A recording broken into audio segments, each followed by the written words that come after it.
ఇంట్లో మొదటిగా మనల్ని బహుగా ప్రేమించి క్రిస్మస్ సెలబ్రేషన్ ఏర్పాటు చేసినటువంటి మన ప్రియతమ ముఖ్యమంత్రి శ్రీ రేవంత్ రెడ్డి గారికి అలాగే మీతో పాటు వచ్చినటువంటి మంత్రులకు అధికారులకు మా ప్రియమైనటువంటి సేవకులకు నా హృదయపూర్వకమైనటువంటి క్రిస్మస్ శుభములు తెలియజేస్తూ ఉన్నాను.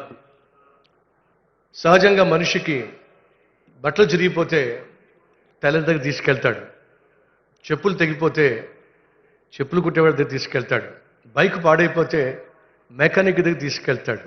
ఇది మనందరికీ తెలిసిందే. కానీ ఈరోజు మనిషికున్న సమస్య ఏమిటంటే మనిషే పాడైపోయాడు.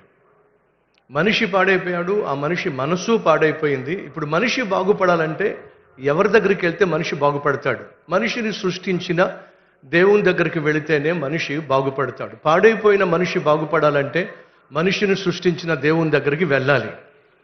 ఆ దేవుని దగ్గరికి మనిషి వెళ్ళలేడని చెప్పి ఆ దేవుడే ఈ భూమి మీదకు దిగొచ్చేశాడు. కాబట్టే క్రిస్మస్. యేసుక్రీస్తు ఒక మతానికి సంబంధించిన వాడు కాదు, ఒక ప్రాంతానికి సంబంధించిన వాడు కాదు, ఒక కులానికి సంబంధించిన వాడు కాదు, ఒక వర్గానికి సంబంధించిన వాడు కానే కాదు.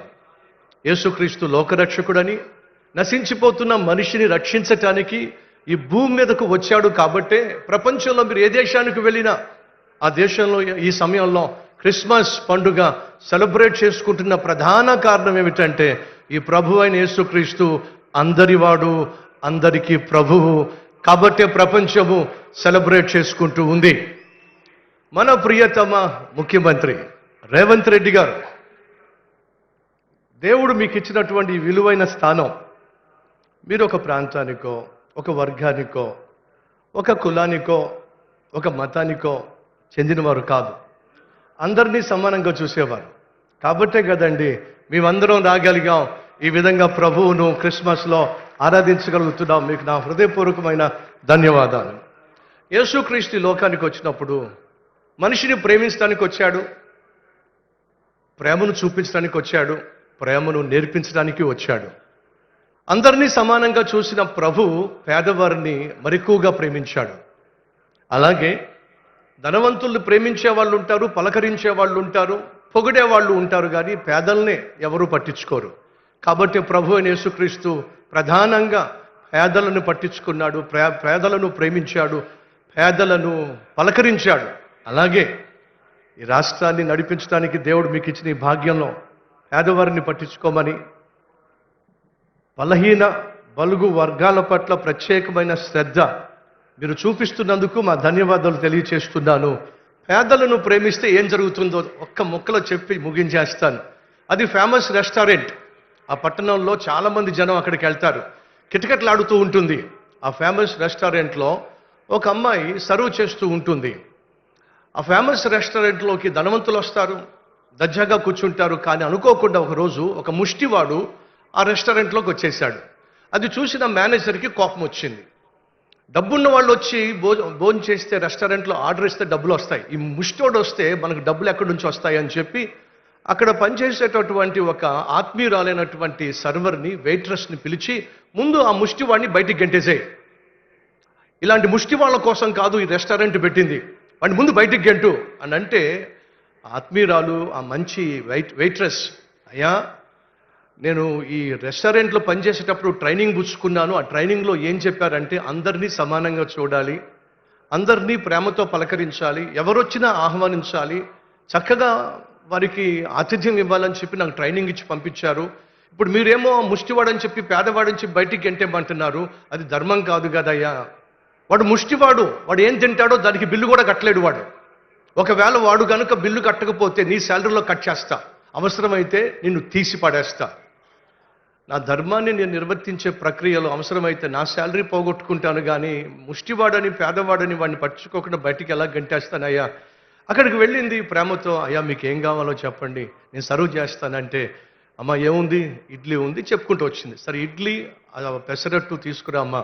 ఇడ్లీ పెసరట్టు తీసుకొచ్చి అక్కడ సర్వ్ చేసిందో లేదో, కొంచెం ఆకలిగా ఉంది, ఇంకేమన్నా ఇస్తావా అని అంటే, వడ కూడా ఉందయ్యా వేడి వేడిది, అలాగే పెసరట్టు కూడా ఉంది, ఉప్మా పెసరట్టు, అది కూడా తీసుకురమ్మా. మేనేజర్కి కోపం వచ్చేస్తూ ఉంది. ఏరి కోరి మరీ వడ్డిస్తుంది, పనికి మాలింది. ఆ ముష్టోడు కడతాడు చివరికి. ఇంకేం కావాలయ్యా, టీ బట్టరా తల్లి అని అంటే ఆమె టీ బట్టరా అనేది లోపలికి వెళ్ళిందండి. ఈ ముష్టోడు చెక్కేశాడండి. ఎప్పుడైతే ముష్టోడు బయటికి వెళ్ళిపోయాడో మేనేజర్కి అర్థమైపోయింది, దీని సంగతి చూడాలి ఇప్పుడు అని చెప్పి చడామడా తిట్టేశాడు. ఏరి కోరి ప్రేమతో పలకరించి ముష్టివాడికి అంత సేవలు చేశావు కదా, ఆఖరికి వాడు బిల్లు కూడా కట్టుకుని బయటికి పోయాడు. ఇప్పుడు నువ్వు కట్టో, నువ్వు కట్టకపోతే నేను నిన్ను ఉద్యోగం తీసి పడేస్తా. మనసు చువుక్కుమంది, బాధ అనిపించింది. ముష్టివాడని చెప్పి ప్రేమను చూపించాను, ప్రేమగా పలకరించి చేయగలిగినంత చేశాను, ఇలా చేసి వెళ్ళిపోయాడేమిటి, నేనే పేద్దాన్ని, ఇప్పుడు నా జీతంలో సగం నా జీతం కట్ అయిపోతే ఎలాగా, సరే ఏం చేస్తాం, ధర్మాన్ని మాత్రం నిర్వర్తించాను, పేదవాడిని పలకరించి ప్రేమతో సర్వ్ చేశాను, ఆ దేవుడే చూసుకుంటాడులే నన్ను అని చెప్పి ఆ సర్వరు వెయిట్రెస్ ఆ ప్లేట్లన్నీ క్లీన్ చేస్తుందండి. క్లీన్ చేస్తున్నప్పుడు ఒక ప్లేట్ క్లీన్ చేస్తే కింద ఒక లెటర్ ఉంది. ఏంటో లెటర్ తెలుసా అండి? అమ్మా, పేదవాడిని పట్టించుకొని పలకరించని ఈ పాపిష్టి సొసైటీలో ఎంత అద్భుతంగా నాకు సేవ చేశావమ్మా, ఎంత చక్కగా నన్ను పలకరించావో, ప్రేమతో వడ్డించావు, గుండె నిండిపోయిందమ్మా. నీలాంటి వాళ్ళు ఈ సొసైటీకి కావాలి తల్లి. నేనెవరినో కాదు, ఈ రెస్టారెంట్ ఓనర్ని, మారు వేషంలో వచ్చానమ్మా. ఎవరట? రెస్టారెంట్ యజమాని మారు వేషంలో వచ్చాడు, రాశాడు.